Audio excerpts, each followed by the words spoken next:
smart financial knowledge to put my financial life on track. That is my expectation. Okay. Thank you, Rabiatu. Who else wants to speak? No expectations. Does anybody have any expectation for the webinar? This is just so we while away time and wait for the others to join. So if you want to speak, please unmute and speak. Anybody else?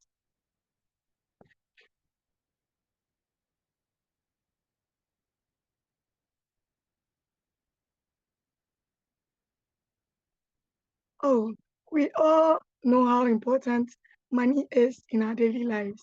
So if we are joining the call, definitely it's because there's something we want to know or learn. So does anybody just want to say, oh, they just want to know how to spend money or something? Anybody?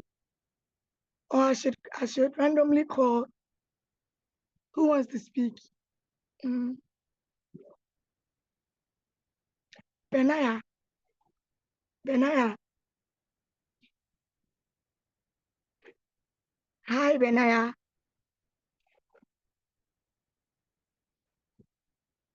Hello, can you hear me?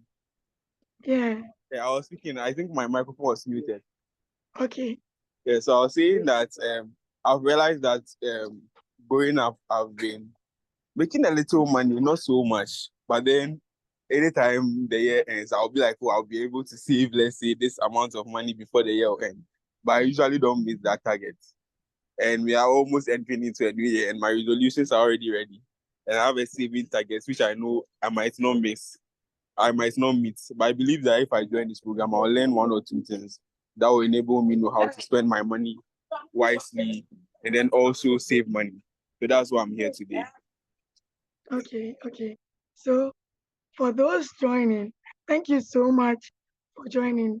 So we're waiting for others to join the conversation before we begin. And I'd like to apologize again.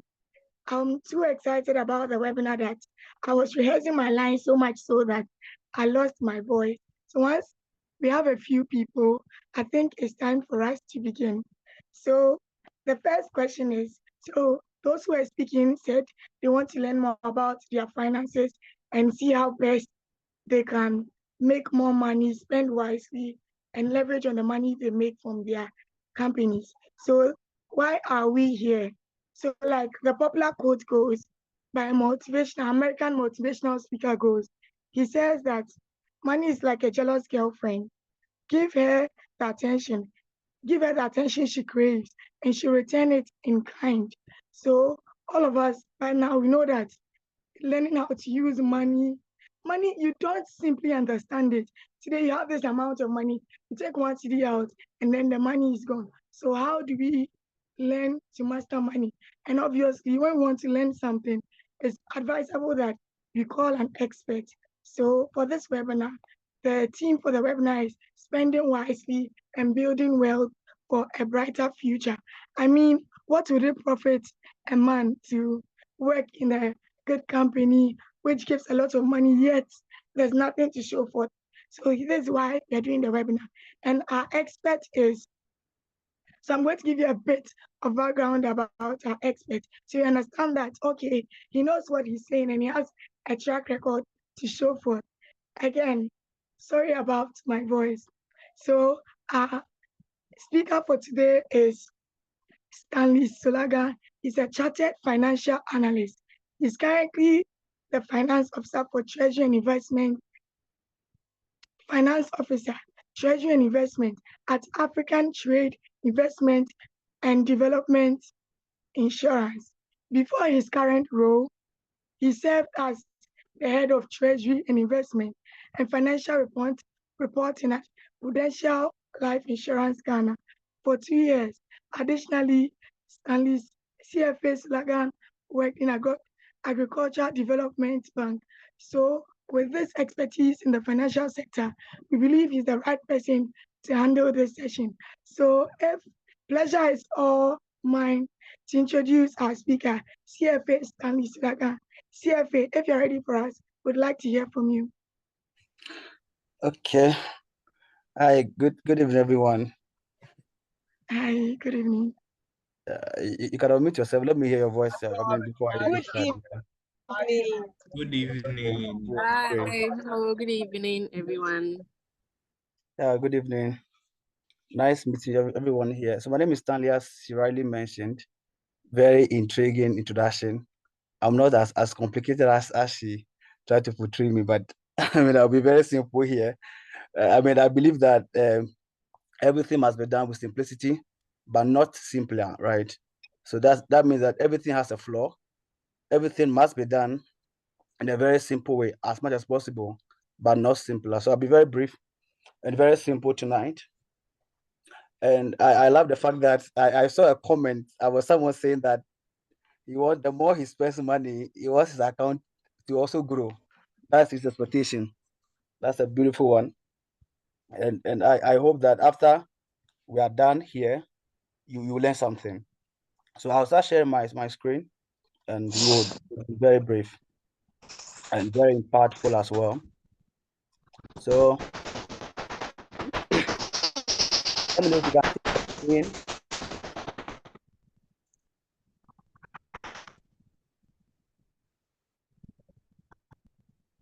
Let me know if you can see my screen. Yes, we can see it.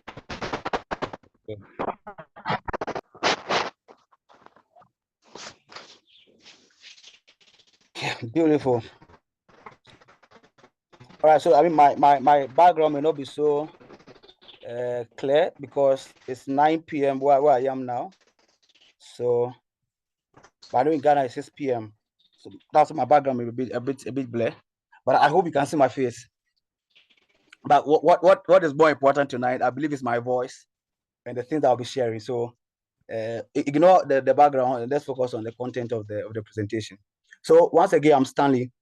Now we're starting very, very, very hard. Now, so the topic that we are discussing tonight is spending wisely, building what for a brighter future. But I would want to maybe drift a bit and then say that spending wisely, building wealth for the future. So that means that the degree or the extent to which you actually build wealth on earth is a function of your spending habit, right? So spending wisely or spending and then building wealth are not independent events.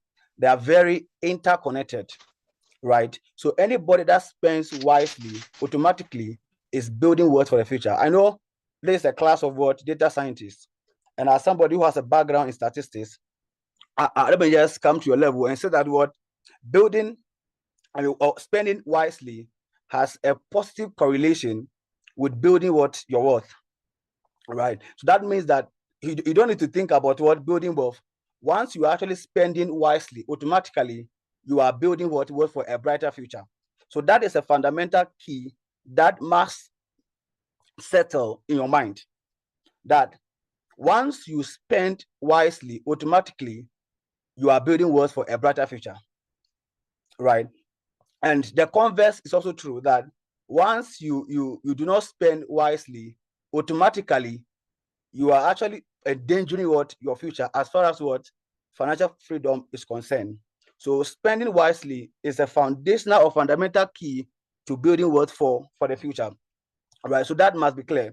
And let me just clear this misconception. People think that the more money they get, the more money they'll have. Right? That is not true, because you can get enough but not have enough. Let me repeat that again. You can get enough but not have what enough.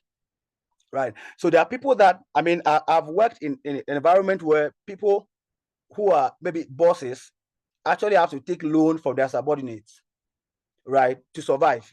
That means that it does not matter how much you make. So I always say this, that there are two ways of becoming rich on earth. One is by the offensive strategy, and two is by the defensive strategy. Now, the offensive strategy speaks about how money comes into your hands, or what comes into the influx or the inflow of money into your pocket or into your account, right? And people think that just by the virtue of having a lot of money flowing into their account, they are going to be rich. That is not true. That is why your boss can be coming to you for money. That is why somebody that takes more salary than you can borrow from you, right? So the fact that what you have, you get enough, does not mean you have enough, right? Not everybody who is rich today actually gets enough.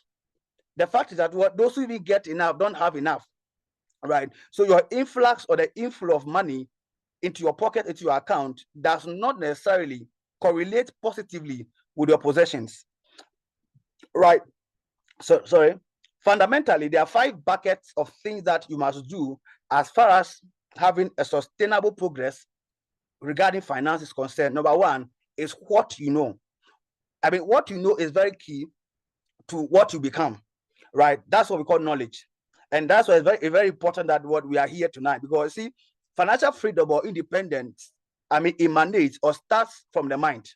You cannot ignore the mental or the role that the mind plays as far as building wealth is concerned. That's why I'll be very practical tonight, but I just want to work on your mind because it's very critical in the context of what we're discussing, right? So there are 5 buckets of things that you need as far as what sustainable progress is concerned financially. Number 1 is what you know. What you know is your knowledge, very important. Number 2, what you can do. That's your skills, right? What you can do is your skills. So you see, that which comes into your hand, which is the offensive strategy, that's what comes into your hand, the offensive approach will be influenced by what you know. Knowledge is power. That's why in your company, if you are knowledgeable, you are very skillful, you can be promoted, right? Or you can actually move from your job to a new role, and that will increase how much comes into your hand. That's the inflow, the influx, or the offensive level or strategy of your finances, right? So what you know is very key. What you can do, that's your skill, very important. Number 2, what you have, that's your resources, right? And many of us are at different level of what we possess. Some have inheritance, some too, you are the inheritance, right? I mean, you're giving birth to there's nothing beyond yourself, right? You are the inheritance. There's nothing beyond that, right? If you're like that, and I mean, you're the same issue with, I mean, with me, then that means that what your approach and how you listen tonight might be very different from those who are having different things called, I mean, that we can call inheritance. That, I mean, by the hard work of their parents or their grandparents, they have so much to leverage on. But if what you have is yourself, then you must pay, I mean, a better attention tonight, right? Number 4 is who know you or who you know, right? That's your network. So what you know, what you can do, that's, so what you is your knowledge, what you can do, your skill, who you know, that's your network. These things can actually culminate, or they can culminate into improving what your offensive strategy or I mean, the inflow or the influx of money into your pocket, onto your account, right? That's why you cannot ignore knowledge. You cannot ignore enhancing your skills. You cannot ignore building what network, having what strategic what relationships. It's once said that if you have a friend of 5 rich people, you are the 6th rich person in the making. If you have 5 rich people, you are the number 6 in the making. In the same vein, if you have 5 poor people or poor friends, you are the 6th in the making, right? So your friends can influence where you are as far as what your finance is concerned. So this slide is just introduction, telling you that what the fact that you get enough does not mean that what you have enough, right? That you must have 5 buckets of things. What you know, that's your knowledge. What you can do, that's your skill. Who you know, those 3 things will help you to improve what your resources. That's what you have, right? And the last one is what people think about you, your reputation. And this is going to play a lot of, I mean, role in what I present going forward, reputation. The reason why many people or many of us are where we are financially is because of how we want people to think about us, the impression or the reputation we want to create, right? So very, very, very important. So pay attention to to the things that we'll be discussing here. So everything here will be done as simple as possible, but not simpler, right? Very practical tonight.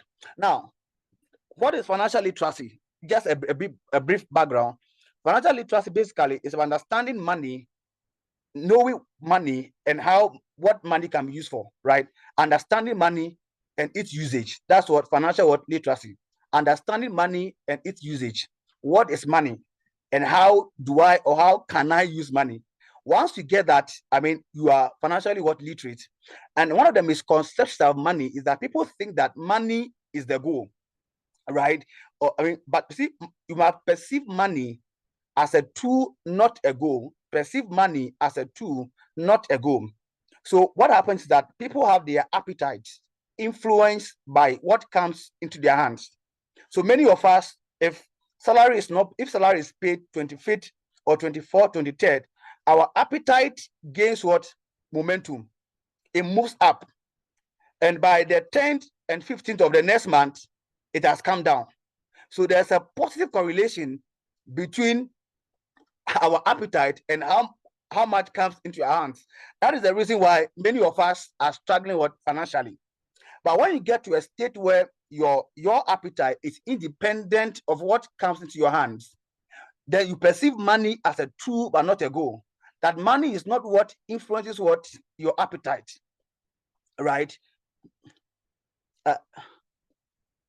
Then you are actually on a path of becoming rich, right? So financial literacy is understanding money and how money is used, and there are key elements that we're talking about. I mean, very soon, about budgeting, about savings, about investing, and all of this will culminate or will translate into what we call your financial freedom or financial independence.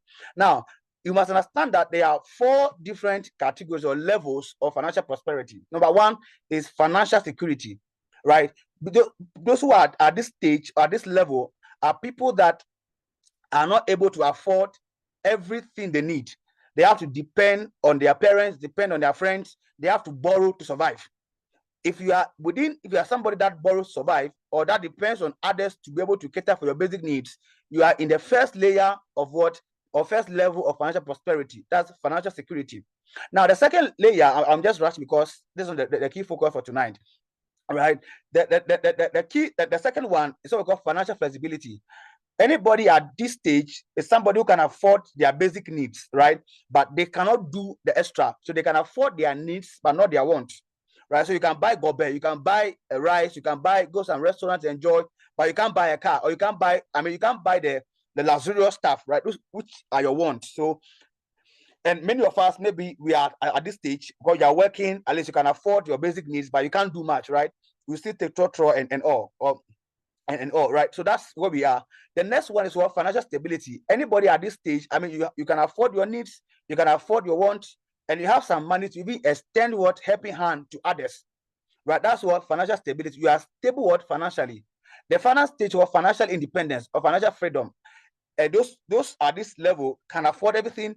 They can stop working for like 10 years, 15 years, and they can survive. And many people at this stage are entrepreneurs. People that their money work for them. People who have done investment, their investment working for them. You can never be. I've not seen people who are financially, I mean, independent, who are actually employees, right? But it's not bad to be an employee. At least it can make you financially stable, right? But to be financially independent, from experience, many of such people are people who are entrepreneurs, right? Who are doing things on their own, or who are working but they have other business running for them, right? So now, to be able to move on this ladder or this level from security to flexibility to stability, independence, you see, you must understand the topic we are discussing tonight: spending wisely, right? You don't need so much money or an increase in your salary to move from financial security to flexibility, I mean, to the last stage. All that you need at this level, because most of you are working, you are employed, you are working, you are making some money. All that you need is a defensive strategy, which is how you allow money to leave your hands. The outflow of money, your defensive mechanisms, right? If your salary stays constant, but you have a very strong defensive mechanism, I can tell you within some years, you'll be different from your colleagues. So these are the four levels. I don't know where you are and where you want to get to. So tell yourself just tell yourself where you are, and then picture where you want to get to. And we are going there. I'll be showing you keys that will allow you to transition along this ladder. Now, I'm now starting the presentation for tonight, the real game, the 5 gems of financial independence. Now, everybody on this call, or anybody on the platters of the earth who desires to survive, or make impact financially, or become financially independent, must understand the 5 gems or the 5 keys of financial independence, right? I'm showing a picture of 4: earn, budget, invest, and spend. There's one that is missing here. I want you guys to unmute yourself. I want like one person to tell me what is missing in the chat. What is the 5th gem that is missing over here? So you can just unmute if you can hear me. Just unmute, and then I want to be a bit interactive here. Who can tell me what word is missing here? Savings. Fantastic. Savings or save, right?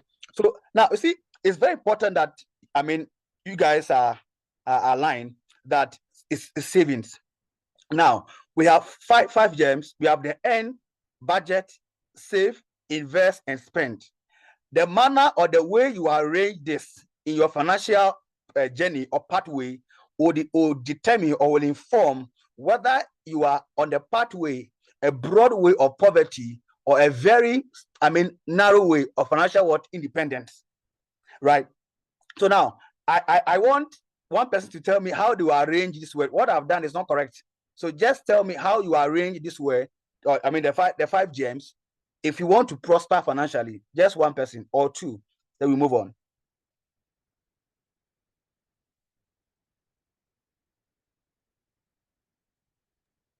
Or you can unmute and then okay. Let me just mention your name, and then you can actually give me the response.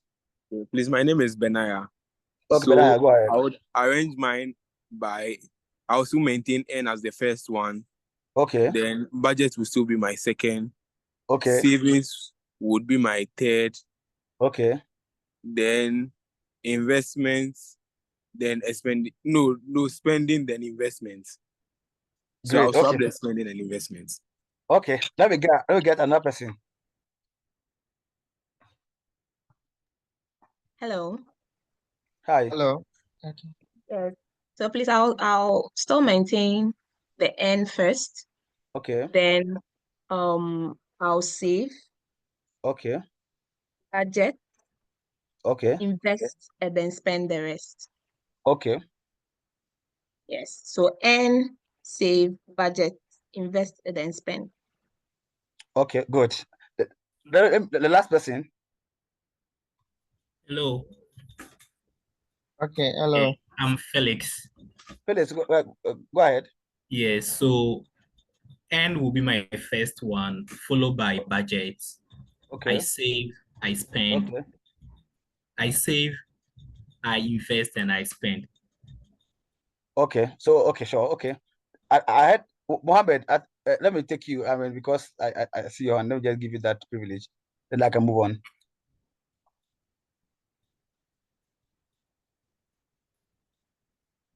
Yeah, Mohammed. Hello. Go ahead. Yeah, can you hear me? I can hear you clear. So I will put N first. Okay. Then I will budget. Okay. Then I will invest, save, okay. Spend, and invest. Yes. Do you get Good. the order? Good. I get it. Now, very interesting. Point. That tells you that what all of us are seeing things differently.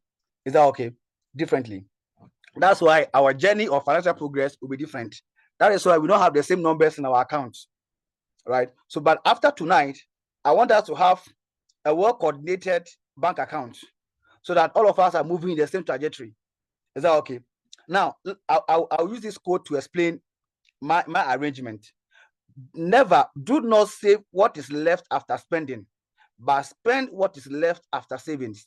Anybody who invests or who saves after spending is on the journey, running very fast to the corridors of poverty. Right? Anybody, let me repeat again. Anybody is very funny, but very, very, very serious. Anybody who actually spends before savings and investing is being assisted by their hometown demons onto the corridors of poverty straight away. Straight. You become poor. But I know after here, like all of us become rich. If you are Christian, you say amen. But right. So the point is that do not save what is left after spending, but actually spend what is left after investing. So the arrangement here is very important. The last thing you must do is spending. Spending must be the last thing you will do when you receive your salary. Now, let me just delve a bit deeper into budgeting. Now, what is budgeting? Budgeting or budget tells you where your money go or where your money must go instead of wondering where it went. By Dave, I love that quote so much. Right? Budgeting is telling you or telling your money where to go instead of wondering where it went. No, we are in Africa, and many times as a Christian, I'm a Christian. So let me just by way of my religion, right? One of the things that you hear very, very commonly around us or among us is the fact that I make money, and all of us, I don't know how it happened. The money leaves my hand. Some demons from my hometown, they come and then they take the money from my hand. My money does not stand, stay, or how do you say it? I don't have money. Staying long for a long time in my hands or in my pocket or in my account. I get paid before I realize the money is gone. It's like the money is a wind. And then we blame the witches in our hometown. Innocent aunties, innocent uncles, grandparents, innocent people, we are blaming them, right? The key to solving that problem tonight is budgeting. Budgeting tells you where your money must go instead of wondering where it went. So if you are here and you have that challenge, you don't know where your money goes after every month, the problem is that you do not have a very robust budgeting system, right? And when you are budgeting, you must be able to track your expenses. That's track your inflows and then track your outflows. You must be able to write down clearly how much you spend every month. If you count my notebook, I have how much I spend every month. The core things that I have to spend on, right? These are the needs. It's clearly stated. I know the exact amount I must spend on those things every month. It must be clearly stated, not a mental assent. It shouldn't be in your head. Oh, I know it. It's my mind. I know what I'll do. You don't know it, right? You must write it down clearly, and then you cost it. Attach what price, right? That okay. This how much I have to pay for rent, for utilities, for groceries. Like it must be clearly stated, and the cost must be assigned to it. So you must have a budget. Now, on this very slide, I brought this thing here for us to discuss. Areas that we are the Christmas season, and that's why this program will be organized. And many of us are really wondering how we can be able to manage our expenditure. Areas that you have to review and cut costs. Number one, subscriptions. Many of us have subscribed to newsletters. You watch only one movie. You watch movie once a week, but you have subscribed to Netflix. Netflix, I don't know what to call it. Different items, different programs. And you are paying subscriptions every month, and you don't even watch them. Newsletters that because you are a data scientist, there's something on AI that you subscribe. AI, you subscribe. AE, you subscribe. AV, you subscribe. MI, you subscribe. Right? And you don't even read or even watch anything about there. You must review that and cut it. Unsubscribe from most of them and get the one that can give you what you need. Right? All your movie sites, you don't even watch a lot of them, but they're still there. Look at them, review them, and cut or unsubscribe for some of them. Accommodation. As a young man, your salary is 2,000 cedis, but your rent is 1,000 Ghana, 1,000 cedis. Why? Because all your friends are living in that area. Your friends are they live within a Spintex or East Legon cantonment. So Charlie, you have to show your level that you're also there, you're also around. So instead of going to Newtown, Kotobabe, P-Farm, and get a house for single room for 700 cedis, 500 cedis, you want to go and live around your friends. Your friends whose rent are being paid by their aunties, whose rent are being paid by their parents. You don't even know whether there was an inheritance that they are using to pay their rent. And then you are living in the same environment. After this program, go to your landlord. When the rent is due, change it. Move to an area that what you can actually afford. Don't live in the room that you can. Don't live at a place that you can afford. Right? It's an area that is actually affecting a lot of young men, or because your girlfriend wants you to live. She likes guys in East Legon, guys in the cantonment.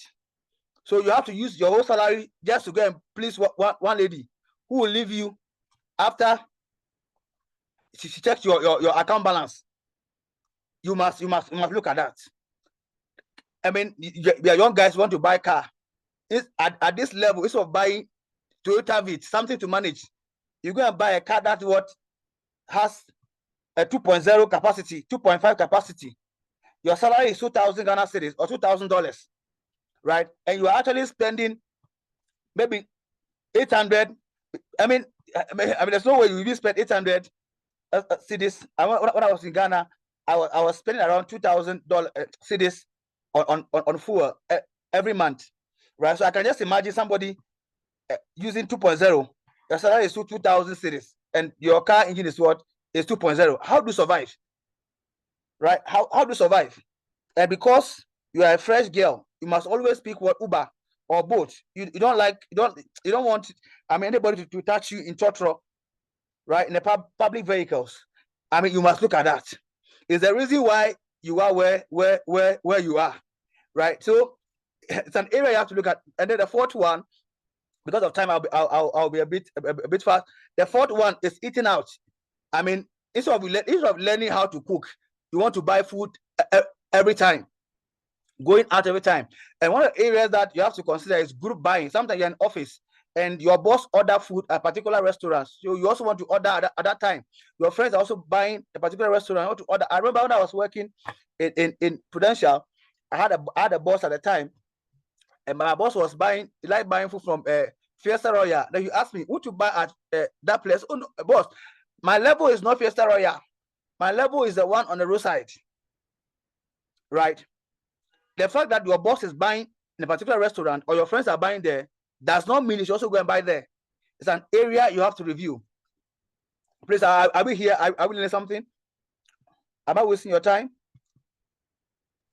No, you are really what you are giving is very, very insightful. Thank you. Right. So those are some of the areas that what you have to look at. There are a lot of them, but you see, look at it, right? Look at it. I mean, every new design that comes, you have to buy it, because I mean, in the office you have to appear in the nice heel. You have to show that what they call you the fashionista. So every fashion you must show it. Hey, my sister, my brother, you're actually on the very broad way of poverty, right? Quickly come back. Right. So I have this quote here: until you determine the direction of your money, you always wonder about your insufficiencies. That's my personal quote.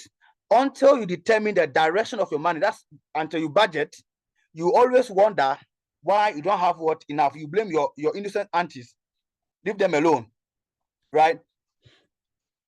So you must have what smart spending habits, right? Smart spending habits, like the things that what I've just shared. You must be smart about your spending. Now we are moving into the practice. This is the myth now. Right now, what do I advise? I advise that every time that you get money, there are two rules that you can apply. Number one is the 70-30 rule. 70-30 what rule? The second one is the 50-30-20 rule. Anyone who does not apply any of these rules, or who does not want to apply any similar rule, I can assure you that what you one day see us and you will appreciate the doing of the Lord in our lives, right? Does not matter how much you make now. Your subordinates today can be the one to have more money than you tomorrow, until you obey what these rules. 70-30 rule. What does that mean? Now, I will demonstrate this one for people who are Christians and those who are non-Christians, right? Now, it means that if you are going by the 30-70, every money that comes to your hand, 70% of that money is for your expenditure, for your spending. 30% is for savings. So that means that if you are, I'll demonstrate that very soon. Now, the next one is the 50, 30, 20.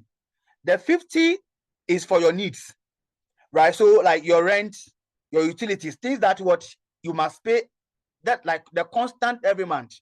You allocate what 50% of your salary for them, right? Number 2 is the 30. The 30 is for your wants, things that you want to have for fun, right? Then the 20 is what is for savings. By all means, 20% or 30% of what comes into your hand or your pocket every month must go into savings and investing. Now, the challenge here is that what I've realized is that many of us will do what we call mental accounting. Mental accounting means that we try to put money into compartments or different mental categories or chambers. So we put more value on salaries than money that comes unexpectedly, like say we call it a windfall. So when we are paid our salary, there's much value on our salary than what people gift us, right?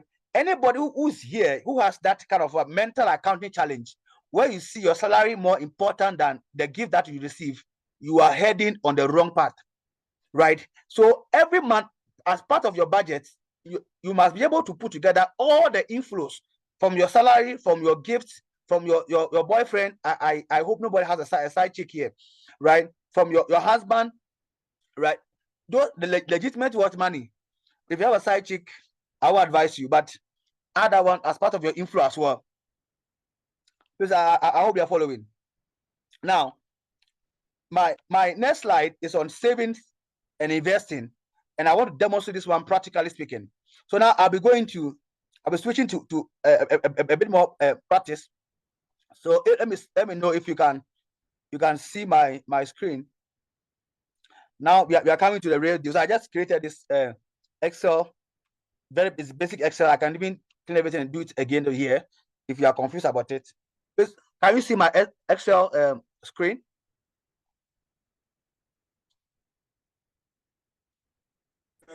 No, please.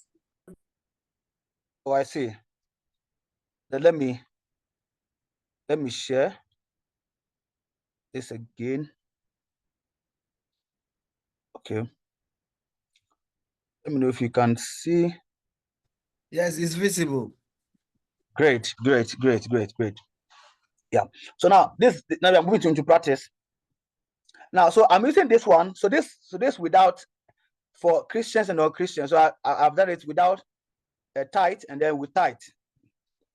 Now, assuming that you are making 1,000 Ghana cedis, and then you are not a Christian, you are a Muslim, or you are, yeah, for some funny reasons or shaggy reasons, you don't pay your tithe. Right. So you have 1,000 cedis as your net salary.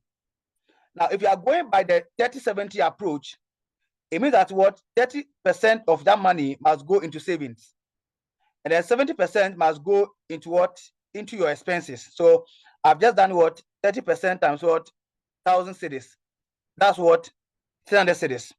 That means that every month you must be saving 300 cedis at least, or minimum, and then you can spend the 700 cedis. Anyhow, you have to adjust your lifestyle to suit the 700 cedis. You must do it. If you are really serious, I will become financially independent. That is the approach. Now, after you have done this, the next you have to consider is your savings. Now, out of the 300 cedis that you have for savings, you must have 2 types of investment, because I'm to emergency fund. This one, emergency fund, and then the third one is a long-term investment. Long-term investment. Because we don't really know what may happen tomorrow, right? So you must have something that you can easily fall on. So I advise that the same proportion that we have here, 30-70, you can change it, but I recommend this. At least 30% of that money, that's the savings amount, the 300 cedis. 30% of that, let me just show the formula to you. That's 30% times 300, that's 90 cedis. This 90 cedis should go into your savings account for an emergency fund. And I'll show you what to do again. We move from here, we are just following. Then the 70% of that, that's the 210, will give you what? Will go into what? A long-term investment. I'll be showing you where to invest as well, right? I don't know if this really makes sense. Now, out of this, you must have what? A minimum 3 accounts. So let's just assume that your first account is what with Stanbic Bank, right? Stanbic Bank is a good bank, right? And you are saving what? So you are paid your salary, 1,000 cedis. The expenditure, that's what this money 700 cedis is coming to what? Your Stanbic account. So that means maybe you are paid the 1,000 cedis is here. That's your salary account. Your company they paid you. You move what? The 300 cedis, that's for savings, into another what? Bank. Let's say Stanchart here. So that means that what your account with Stanbic will have what? Only 700 cedis. So that when you add your salary account 700 to what? The Stanchart, you have your 1,000 cedis intact. Right now, we know that what you out of the 300 cedis, that's what the savings. You must, that's the savings. You must have what? Emergency fund and what? A long-term fund. So you can choose to have what? Another bank account, say Fidelity Bank. Then you move what? You move the 90 cedis to Fidelity Bank and call it what? Your emergency what? Fund. So it means that what? From SCB, you only have 110. Now this 110, which is 210 that's left, can go into what? Your long-term investment. So this one, I'll show you where that can go. So it means that what? Everybody on this call after here, you need what? A minimum 3 bank accounts. 3 bank what? Accounts. One for what? I mean, a salary account, your operational account, your expense account. Number 2 is for your short-term, that's the emergency fund. The third one can be a place where what? You link your investment account to. Please, are we clear? Are we clear? Do you have any questions to ask here? Maybe let me allow for some questions here, or should I finish before we come back? Or do you advise? Please feel free. Feel free. Okay. So now let me just finish one. It's very similar thing. If you pay your tithe, you are a Christian, you are paid 90 cedis, 1,000 Ghana cedis, which is here. This is 1,000 cedis. You pay what? Your tithe 10%. Just be faithful, right? So I've done that. That's 100 cedis tithe. You have only 900 cedis. Still, your 30% for savings, 270. 70% goes into what? Investing. You have an emergency fund. Let me just repeat the 30% and the 70% to be consistent. So 81 cedis into your emergency fund, and then 189 into investment. Now, where do you take this money to? This money, right? There are several. I know most of you are in Ghana, but this is, I mean, what open. So everywhere you are in the world watching, I mean, listening to me, just make sure that what you are investing in an instrument in your country. But I'll be speaking to those who are in Ghana. Now, let me show you something. Imagine that what you are investing your 210, this money, and even before that, okay, let me open another screen and share that as well. Now we are moving to the investment side of things now.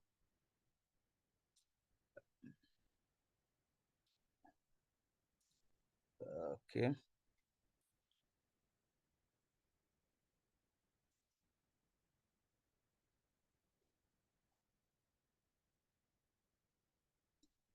Okay, I'm trying to open.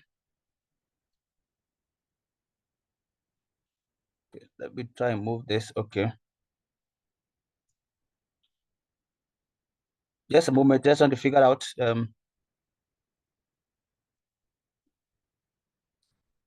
Okay. I don't know if you can see my screen showing the calculator soup. Not yet, please. Just show. Okay, let me share that as well. Calculator. Okay, let me see. Okay, let me know if you can see it. You can now. Okay, great. So this a future value of what annuity. So annuity basically that you are contributing what money periodically. So every month you are making an investment. Now, age is very important in investment called compound interest. So the earlier you start, the better. So I'll demonstrate to you that somebody who is saving what in Ghana, who is saving, let's say you are 30 years old now, you are 30 years now. So that means that you retire at age 60. So you'll be saving the 210 for how long? For 30 years. So let me just put 30 years over here. So number of period is something I can share with you. The calculator. I mean, there's a formula in Excel as well, but I just want to demonstrate it here so you can all see it. Now, in Ghana, averagely, you not earn anything below 50% annually. So let me just say you are earning 50% every year. I mean, and then you are saving every month. So that's like 12 months in a year. That's 12. That's a compounding month. Now, assume that what you're actually saving what the 210. Let me just use that person. I mean, in question, and you are not growing anything else. That's 0%. The growth is that every year, maybe you are increasing from the 210 by 10% in that order. But let me just leave that. As if like you are just saving 210 cedis every month for the next 30 years. So you are 30 years now, by age of 60. Let's see how much you'll be having. So let me just calculate. Okay, let's come down and check the result. So that means that in the next 30 years, at the age of 60, you'll have contributed what? 75,600 Ghana cedis. You'll have earned an interest of what? 1.4 million. Your total money will be 1.5 million. You will be what? A millionaire at the age of 60. You retire peacefully. You will not retire and be selling what? Pepper to survive. Just by what? Investing what? 210 every month at the age of 30 for the next 30 years, you will live, I mean, your retirement in peace, in heaven on earth. Having at least 1.5 million, you'll be a millionaire. Now imagine that you are also earning, what? Let me just bring this one. You are earning, let me say 2,000, 3,000 cedis. That means that, and you are saving, you have to save what? 630 Ghana cedis every sorry, you have to invest what? 630 every month. So let me just put the 630 here and see what will play out in the next what. If you're also I mean 30 years, the same person, 30 years, let's see what happens. That person will go to retirement with how much? 4.4 million Ghana cedis at least in your account. Right? If you are saving that in dollars, that's how much you're also making, $4.4 million. Right? But you see, the earlier you start, the better. Now, imagine that what you refuse to save when you were 30 years. All the money that you had, you were spending the money on your side chick. Now you are at the age of 40. Then your eyes are open and eye clear. You want to save. If you are 40, you have to save for what? 20 years to retire. So if you save for 30 years, I get you what? I get you 4.4 million. That's what happened if you start at the age of 40. If you don't start now. So while the other person will be having 4.4 million at retirement, you have what? Less than 1 million, because what? You start very late. So that's why you have to start what now? You have to start now, right? Not to talk about what? Investing what? 1,000 cedis, what? I mean, or $1,000 every month. This is the last one I'm doing here. Then we move on. And I'm sure this should, I mean, open your eyes enough. This should be enough for if you've not learned anything, this should actually give you and be the game changer. Right? Imagine that what you are actually having what to save what 1,000 cedis what every, I don't know if you have calculated, right? Yeah, so that's for 20 years. That's 1.4. But imagine that what you start saving what 1,000 every month.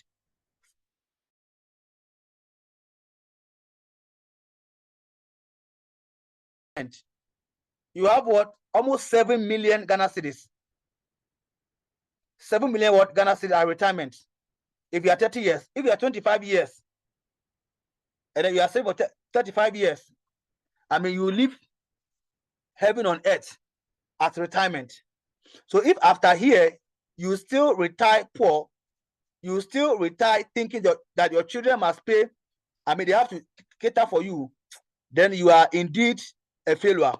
That means that if you are making 1,000 Ghana cedi now, and you are 30 years, and then in the next 30 years at retirement, you do not have at least minimum. Let me bring it up before I make my statement. You don't have minimum 1.5 million Ghana cedis at retirement, you are a disgrace, you are a failure to your generation. You are a failure, a disgrace to your grandchildren, to your children, who have to struggle to look after you when you have retired, when you are old. Let's start now. So you must invest.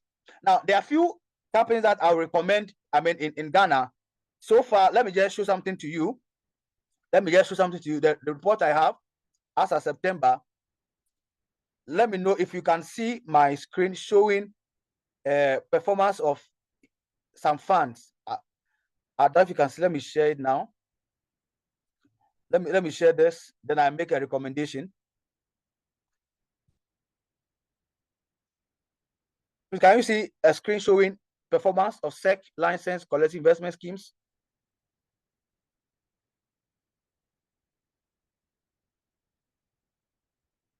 Hello? We can see it. Great. Now, so if you check what is happening here, there are a few companies that, I mean, these are the mutual funds that we have in Ghana.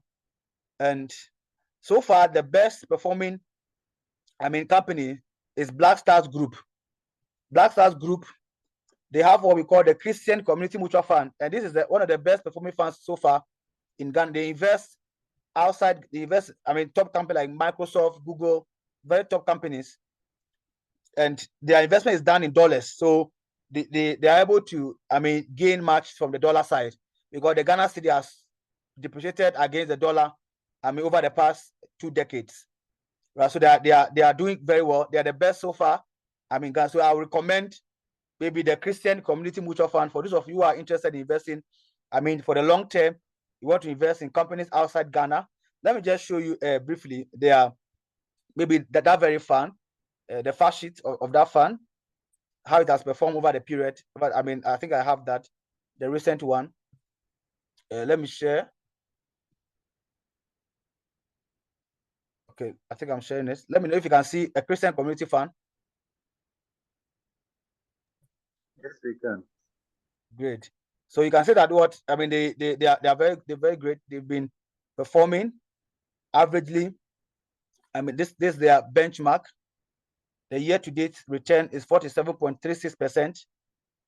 Right. If you see the performance charts, that means that what anyone who invested at the time that the fund started, 10,000 cedis will not be any what about almost 80,000 Ghana cedis. I mean, you can see a trajectory. They have been very good. It's just going up like that. So it's a fund that I may recommend to you. The companies they invest in Microsoft, Nvidia, Google, Broadcom. I mean, very top Amazon, Meta. I mean, JP Morgan, very top companies. So they do quite well. So I may recommend that one. I mean, in case you are looking to invest, Treasury bill, I don't advise Treasury bill now. If you want to invest Treasury bill, then do like 3 months maximum, because you know what is happening in Ghana. We have a new president, but we are yet to understand how things will unfold in that regard. But you know, government has defaulted on bonds, so now the trust in government is a bit low from the investment front. So I would not advise, I mean, Treasury bill, especially if you are going in the long term. If you want to go long term, I won't advise maximum 3 months. So in case something wants to happen within 3 months, at least it can mature for you to be paid before. And then when you are doing Treasury bill, don't do automatic rollover, right? Don't tick when you're filling the form. Do not tick what automatic rollover. Let the money be paid into your account, then go to the bank and instruct them to roll over again when you are sure that what the country is fine, right? Never do what automatic rollover when you're doing Treasury bill in this time. Yeah, so that's what I want to share about investment. I'll be ending. I'm going back to my presentation. Then we'll be closing in about 5 minutes. So let me just speak briefly.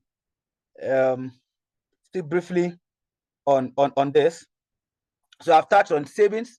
I've touched on investing. Now, the last thing I want to touch on is on debt. It's on debt. Please, can you see my presentation? Our original slide. Yes. Great. Now, one of the areas that you have to really pay attention to is avoiding the debt trap.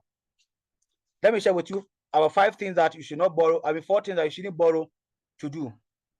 Number 1, borrowing money to start a business. You are not too sure of the business. Don't borrow money to start business. Number 2, don't borrow money to marry. If she tells you that, oh, it is once in a lifetime, let's do it in a very nice way. Just it's once in a lifetime. Let her support you. Don't borrow money to marry. Don't borrow money. Number 3, don't borrow money for a rent. Rent a room that you can afford. Last one, don't borrow money for burial. Don't borrow money to start business. Don't borrow money to marry. Don't borrow money for rent. Don't even borrow money to buy a car. Don't borrow money for burial. My advice to you. I'll conclude by saying that financial literacy is very important. Understand the 5 gems, 30-70 rule, and start now, because age is very important in investment. If you start at 30, you are better off than someone starting at 40. Your safety tomorrow is in your savings today. Your safety tomorrow is in your savings today. If you have 5 rich friends, you are the number 6 in the making. Grow your wealth and your wealth by growing your network. Thank you. Let me end it here. Amazing presentation, amazing presentation. We've learned so much. Personally, I've learned a lot. And like your last part of your presentation where you gave us what do I say, the institutions to invest in. This is the first time I'm actually hearing about that. Thank you so much. And I'm particularly excited about the 4 points you mentioned. Don't borrow to start a business. Don't borrow to marry. Don't borrow for rent. Don't borrow for burial. These are very interesting. Thank you so much. We can see that there's been a lot of research which has gone into the work, and we are so grateful. So please, the forum is open. If anybody wants to ask a question, you can. Okay, Ghana Precious, I see your hands. Please, let's hear from you. Okay, so thank you very much for this wonderful presentation. I enjoyed the presentation. You like your enthusiasm and passion with the way you're advising us is on point. I think I'd like to commend you for that, and also commend Blossom Academy for this nice initiative. My question is about the fund, the Christian fund. So I just wanted to know more about how we can invest into that, and also what's the minimum amount and how does it work? Because most of us, since we are not going to spend the money on Christmas with your advice, because of your advice, then we would have to invest in the fund. So we want to know more about it, how you can get started with it. You need to, register with a bank, or you need to, just sign up with them. Okay, so let me just respond to that briefly. So I just wanted to show, put it up again. Okay. I tried sharing that. I don't know if it's showing or there's other screens showing. It is showing. Okay, I can see the Black Star, the Christian Community Mutual Fund, but that's it for now. Okay, then let me, where is it? Okay, I think, yeah, I can see it now myself. Okay, is it up? Yeah, it's going up. It's going up. Yeah. So this is very simple. So this is a mutual fund. So you see the difference between mutual fund and treasury bill is that if you buy a treasury bill, like 1,000 cedis now, the next time you're buying is not added to the 1,000 cedis. It's a separate 1,000 cedis. But for a mutual fund, what it means is that what if you invest 1,000 cedis now, this month, and this month 1,000 cedis is added, so it's the same account. So that, and you can always go and withdraw, like you can top up, you can withdraw, but I'm not advised to go and every time withdrawing, right? So that's mutual fund. So this one, when you invest, and you need money tomorrow, you can go within a day or two, they'll give you some. If you want to take all, they'll give you all. You can go and top up again, right? You don't need to create a new account. The same account, you withdraw, you top up. That's a mutual fund. That's the beauty of about that. I mean, they are located in the behind the Jubilee House. I mean, those who know Jubilee House around 37, they're just behind that place. Or you can even look for search this name, or let me even give maybe the contacts. A contact. I have a contact there. Their chief investment officer, who is also a CFA shareholder who has worked in UK for a long time before he was poached to work. To come to Ghana. So he's very, very knowledgeable. It's called AJ. So those of you who are interested in this contact, you can just take it and call him, and then he'll guide you. I mean, I'm sure around 100 cities should start. So it's nothing complicated, right? Yeah. So his number is 020 47 06 629. 020 470 6629.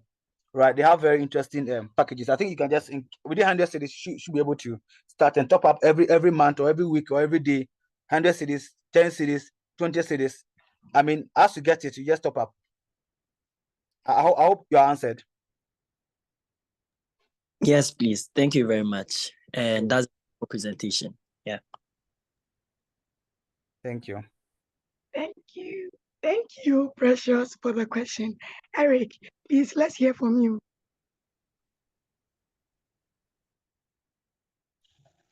All right, thank you very much, Precious. Good evening, everyone. First of all, I'll say that's a very wonderful presentation, but I would have loved that if you could throw more light on the. Please, can you hear me? I can hear you. Oh, okay. So I was saying that in terms of the investment aspect, that's one thing. I wish maybe we can get a more appropriate time for you to throw more light on it. Either than the limited time that was given, like the last 10 minutes that you were trying to talk about the investment and everything. I think that's a big deal. Currently, in whatever is happening in Ghana, many of the youths over here needs investment. You understand? We need more stream of income because comedy, hey, it's because they're comedy, but we wish to put in the little that we have saved so far into a good use. I hope you are getting it. By using 10 minutes to explain a bit about mutual fund and those stuff, I think if Blossom can, organize a whole lecture about it, we will love it. And also, if you could share the slide with us, so as probably we can dive more into it and probably maybe learn on our own. Whilst maybe the next time we meet, we get more, or we become we get more details about it, so as we can invest properly. All right, thank you. Yeah. So thank you so much. I mean, I do investment for a living, right? So that's really my career. Like what I do, I manage a portfolio. I mean, over $1 billion, right? I invest across. The globe, every market. I invest in European market, Asian market, African markets. I invest there. I across the globe. So that's what I do for a living. I could share more lights on that. Just the time. If I have another presentation to focus on investment, I would be glad to do that. But I'll share the presentation with you, and you can also reach out to me as well. I mean, after the call, on WhatsApp. You can speak to, the moderators. If they allow you to reach out to me, why not? If not, you can handle that with them or pass your questions to them, and then they get to me, and then I'll deal with you on a personal level.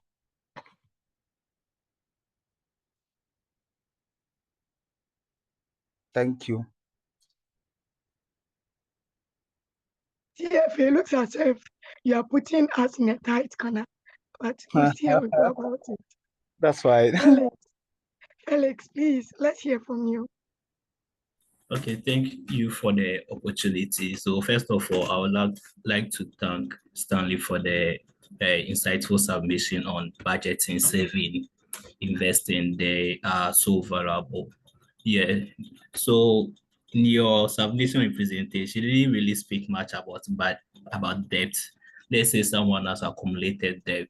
Can you give a brief thing about how the person should go about it, maintaining or putting in place the 70-30 or the 50-30-20 rule? And also to add up to your answer for the guy who asked for how to invest in Blackstar, they have this app on Google Play Store. You can download it, and when you go through the verification process and you are successful, you can go ahead and invest in it. Thank you. That's great. Yeah, it's a very interactive app as well to use. All right. So on debt, you see, one of the things that I believe that it's a challenge for especially those who work in a bank is that we are really enticed with loans. So if you are actually taking loans, I mean, the question is, what have you used the loan for? Right? Has the loan be wasted? I remember when I was working in the banking sector, there was a friend of mine that took a loan just to buy a car and impress and because he was looking for a particular girl, and the girl said she needs somebody who has a car. He took a loan and bought a car, and from that time to now he's been struggling, right? So if I don't know how much is left after deducting, because once you are taking a loan, you have to pay your interest, and then you have to pay your monthly amortization. So I don't know how much is left after all that, but the fact is that even if it's what 100 cedi that is left, you must make sure you save, because if you don't save, it means that you are endangering your future, right? You can't just use your debt as an excuse not to save. So you have put yourself in that tight corner. It have been better that when you took the loan, you have saved the 30%. In that case, then you are fine. But if you have not saved the 30% of the loan, but you wasted or you spent it on something that is not really productive, then that's the problem, right? But I will not advise that you use that as an excuse not to save, because if you continue like that, you will endanger your future. So regardless of whether you have loan or not, you pay your loan, you can't default on it. But what is left, you must make sure that you adjust your expenditure to still save. So don't sabotage the saving arm, but rather sabotage the arm of your spending, right? Because your saving today determines what your safety tomorrow. Thank you. I hope you answered. Yes, please. Priscilla. Hello, good evening. Can you hear me? Loud and clear. Priscilla, go ahead. Thank you for your presentation. So I keep hearing things about having multiple income streams, especially in this kind of economic situation we are in. So, what's your advice on having multiple income streams and your recommendations as well? So, is it advisable to have multiple I mean, income streams? anything that brings more money is good, right? I mean, it's good. I mentioned that for a financial independent person, you can never be at that state if all that you depend on is just a salary. So it is very important to have a multiple stream of income. It's very important. If you are working, there are companies that will not allow you to work for two different companies. But that's a limitation. So what you can actually do is leverage on your skill, right? Like I'm doing a presentation here. If it's for a commercial purpose, I'll have charged for it. That have been another income for me, right? But I'm here to impart knowledge. But I can actually make this as a business where I'll be going around doing presentation, investment and stuff. So I don't know the skills that you have. Maybe you are a very good public speaker. You can start MCing or something like that. I don't think your company will frown on that. You can start something like solo business. Like you use your money after saving for some time. You can use your emergency fund or something small to buy bags and sell or shoes and be selling. Do an online business. You probably, create an online platform and then be selling something. Well, maybe you don't even have the item, right? But you just go on the market, take pictures, post them, and when people are interested, tell them they should send the money to your part payment, or you go to the market, get the item, go and deliver it, and then go back to the market and go and pay, and then take your profit. Just go and agree with the market woman that, oh, I'm this business, I'll post your item. When people want to buy, I'll come for it, I'll go and deliver it. When I get the money, I'll come and give you a portion and I'll take mine. That is the business, right? You don't need to start anything new. People have already running businesses, leverage on it, right? And do something and add something to. I personally, I work, I have my own company that I run. Aside this, that maybe even gives me more than I earn. In salary, which is not bad as well, right? But so in every way, you must do something beyond salary. I don't know if I've given you any idea that you can leverage on. Yes, please. Thank you so much for the answer. Thank you very much for the question as well. Theophilus, please, if you're ready, we would like to hear from you. Hello. Okay. Hello. Good evening, everyone. Please, can you hear me? Hello. Please, can you hear me? Hello. I'm here. I can hear Hello. you. Yeah. So thank you so much for your presentation. I was in a car, so I didn't hear you.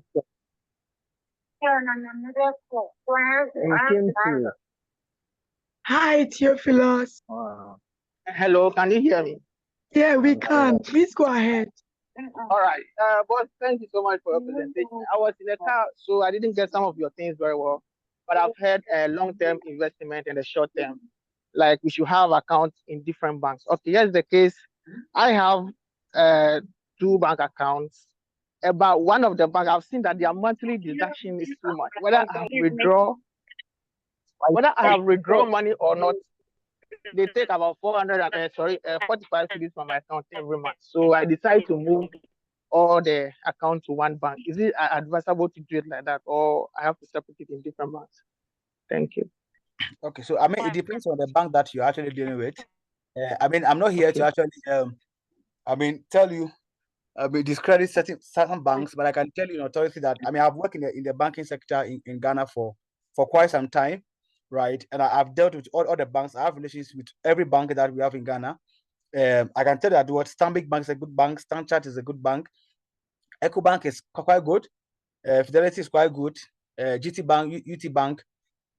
These are UBA actually. These are also the good banks. Banks like NIB is struggling a bit, right? So if all your money is at NIB, I'll advise you that I'm not saying that go and move the money away, but a word to the wise. Yeah. So it depends on where the money is. It should be at a very, very strong bank. If you want to know the strong bank, you can actually contact me. Behind the scenes, so I'll know where it is and advise if it's a strong bank, or you have to diversify. Don't put all your eggs in one basket. If that basket crashes, that's the end. Like what happened in 2017 when banks were closed. People had all their savings in those banks, right? That's dangerous. That's why it's advisable that you don't put all your eggs in one basket. To advise different banks so that at least if one crashes, at least you have something to leverage on. That's why I mentioned 3 banks. But it could be done with one bank, but that is risky. That's my advice. Okay, thank you so much. Then I have to contact you after the program. That's because good. The bank that I moved the account for, I can mention the name, is EcoBank. That's why I created my company account. But I've realized that every month, whether I've made a withdrawal or not, they take 45 cedis from my account, which is too much for me. So I have to close that account and use one bank. So you I have to contact you after the program. Thank you so much. A bank like Stanbic will charge you quite huge, right? Because the Stanbic Stanchart, they are in those class in EcoBank, but Fidelity and those other ones, Zenith will charge you a bit small. So if you want to, go that level. So once you are paid, you move from EcoBank and then go to those areas as well. And if the fee is your major concern, Yes, but please. you can have a conversation around that. Okay. All right. Thank you. Sure. Thank you, Frank. Theophilus. Hello. Yeah, hello. Oh, so yes, please. Please, you can. Sorry. No, I was the one who just spoken. Sorry. Okay. Frank, please, I would like to hear from you. All right, sure. Please, am I audible? Yes, I can Enough. hear you. Yeah, you are. All right. Thank you so much, Mr. Sulaga. We really appreciate the wonderful presentation. So many insights. My question revolves around the savings and investment. I wanted to ask, what would warrant a person to take out of their savings or investment account? What are some of the things that savings money can be spent on? Because I would wager it's not about just saving for saving's sake, but what are some of the things that would make someone can spend their savings or investment accounts or money on? Thank you. Okay, so let me be more practical with you. I know here I'm very practical. I don't like theories around this, because this is a lifeline, right? So that we all grow and we become better people in the future. So I mentioned 30-70 principle. Personally, sometimes I do. This month I did about, I did about 60% savings, right, and 40% expenditure. There are months that I do like even to 20% expenditure and do 80% savings. So if that is 37, that means that what every time you have to spend the entire 70, right? There are months that would demand that you spend the entire 70. The other months that you can actually spend like 30% and save more, move more into savings. So there are instances where maybe you don't have so much of the 70, but somebody is saying your mom is not feeling well, your dad is not feeling well, or you are not feeling well, right? Something has been done, immediately, or urgently. You can leverage on the savings account. But I advise that when you take it, make sure that what in the subsequent month you try to double up and replace it. Right? That's a good habit, a good practice that you can leverage on. If something comes up that is, you are not feeling well, something has happened, like that will tarnish your reputation. You can actually you can do it. By then, make sure that in subsequent month you are able to replace. And just to mention, one of the things that you must be mindful of as Ghanaians or Africans is what we call black tax. There are different taxes. Black tax. A black tax is when you get your money, the one you have to give to your father, you have to give to your mother, you have to get your side chick, you have to get your girlfriend. Right? The black tax. That one can even kill you more than every other thing. Be mindful of what the black tax. And when you take from it, make sure you replace it. Many of you are paying a lot of black tax. A lot of your girlfriend's black tax is more than what you give to your mother. Okay, just by the way. I hope you answered. Yes, thank you so much for the answer. I wanted what I mean is this. So I think part of what you said was maybe the black tax, and then maybe having to take care of a sick relative or something like that. But what I mean is that so for example, if I want to open a new business venture, doesn't mean that my savings account will be the best place. What my understanding of what you said, so that means that my savings account will be the best place to take that money from. And on subsequent months, I'll have to, replace what I took. That's what I want to ask. What are some of the viable things? Yes, if you're about to do a business, like for instance, when I was starting my company, I actually liquidated some of my investment and took some of my emergency funds for my business. And over the years, I've made much better to replace what I've taken. Right. So starting the business and investing by itself, right? Investment does not mean you have to go and buy the Black Stars as in their fund. That's the investment. Starting the business and investment, right? So you can actually take the investment money, to do business. But when you do the business, when the money comes, make sure now you have a cash related investment that you can leverage on. I don't know if it's making sense. Yes, please. Making a lot of sense. Yeah, so having a business is an investment, right? You can leverage, you can take from your savings to go there, and you make much over there to replace what you have taken. And even that will add to your 100%, so that even your 30% becomes more. I hope I've made some sense in that regard. Yes, please. Yes, please. Thank you. Thank you. I'm sorry, Professor Lega, just one more question on that line.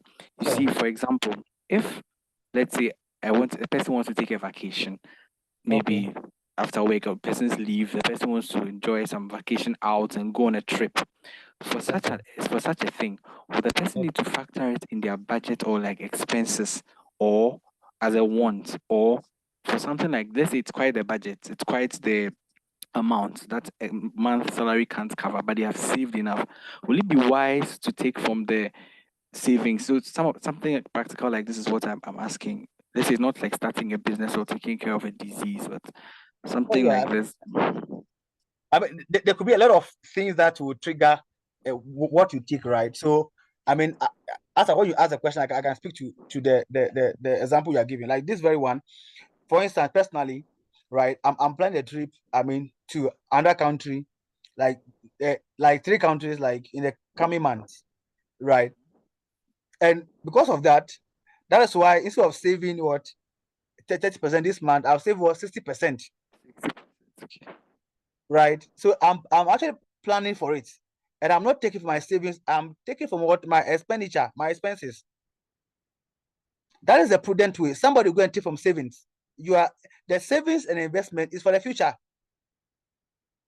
Right. And the 70% is for the now. So if you want to have fun, take your girlfriend out, I mean, travel to different country, adventure, it must come from your 70. So you must make sure what you minimize what you adjust your expenses now and save for it. So if you know that next year you want to travel to say UK, travel to Canada, travel to, I mean, maybe a different part of Ghana, then you begin to plan now, factor it like in your plans like now, and begin to save for like 6 months or 3 months to the time.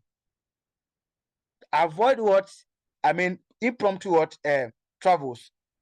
Plan for it. That's budgeting. You plan ahead. That, okay, next year I want to travel. Next year I want to buy a car. Next year I want to do this. Next year I want to celebrate my birthday in the Grand Star. So you begin to save from now, from your expenses, not your savings, not the 30%, from your 70%.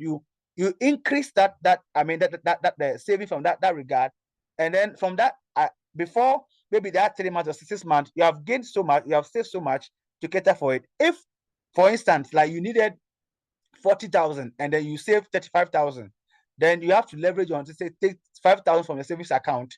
That is reasonable, but not to go and take the entire 40,000 from the savings. So everything that you are doing, if that is the about now, must come from the 70%. If you have to leverage on the 30% the savings, then that like the example like the 5,000, then you must have an intention to bring it back. When you return from the travel, you must come back and restore your future, because you have actually spent your future today.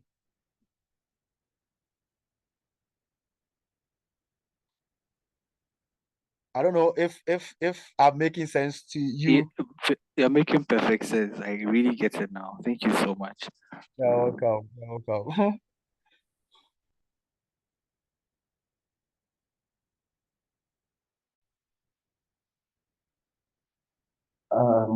Okay. Thank you so much, Hello. CFE. Hello. Yes. Yeah, Hello. I have a question. I have a question. Can you hear me, please? Please say that again. Hello. Hello. Please, could you mention your name and speak? I'm Dennis. Can you hear me? Yeah, we can. From my end, yes, I can Okay. hear you. All right, great. So I think this is an eye opener for me. I was busy with something else, but I don't know how I got I got on this. It's been very, very useful. I mean, this is an eye opener for me because I've run into some Hello, can you calls hear and me? I think Hello, can you hear me? yes, I can hear. Okay, so sorry, I think I I went off a bit. Okay. Moderator, Yeah, are we so having more I think questions? Okay, CFA, please. Owusu wants to ask a question. So he's currently speaking. Owusu, if possible, please start over again. yeah, so it's actually not a question, but I mean, this is an eye opener for me. Uh, This call, I like it. I like it, to be honest, because I've run into some calls and losses and other things. So it's like now I have admit of this financial literacy. So I have acknowledged how important it is because if I had gotten all this exposure, I think I would have planned properly. So it's not all about making the money, but then it's about managing it. So because like you can make it, but then you lose it if you don't have this kind of education. So thank you very much for this. It's my pleasure. That's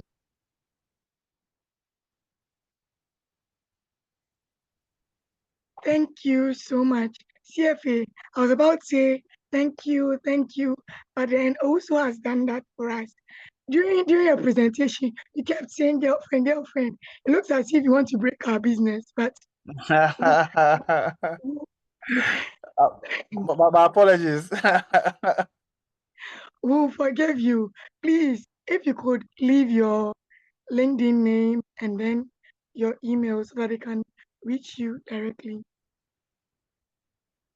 Okay, all right. So my name is Stanley Solaga, very simple name. And that's the only name I have.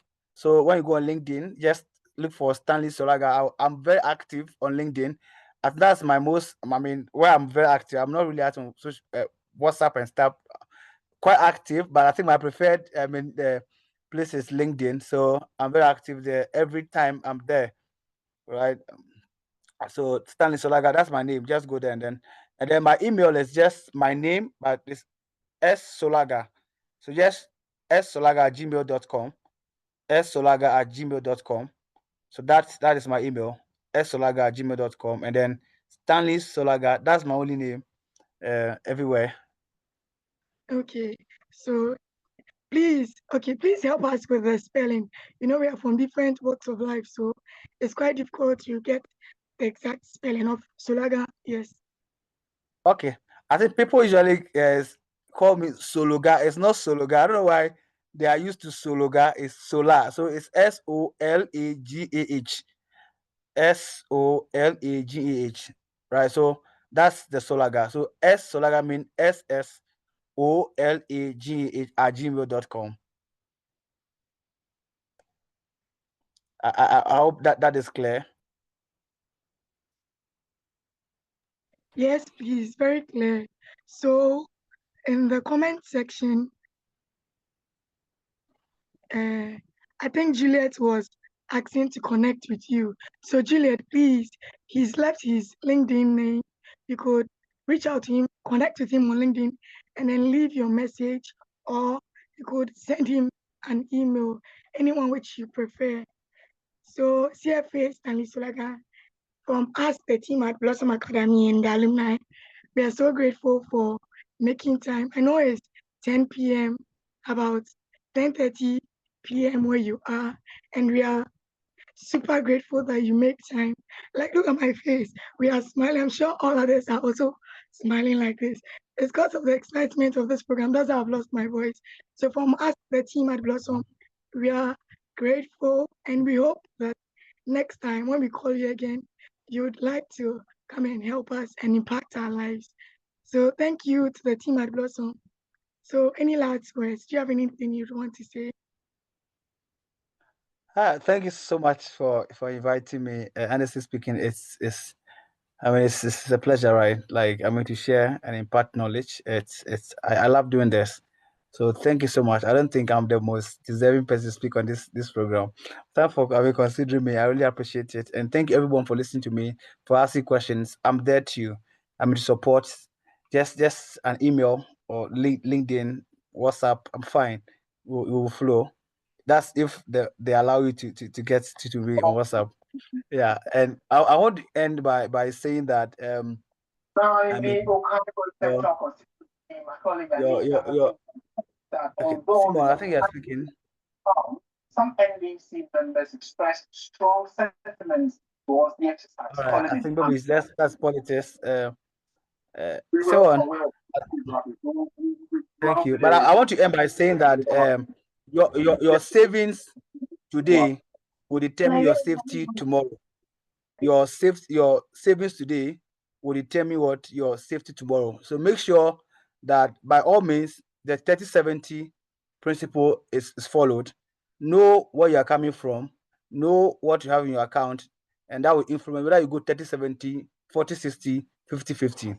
I wish you all the best, and I'll see you at the top.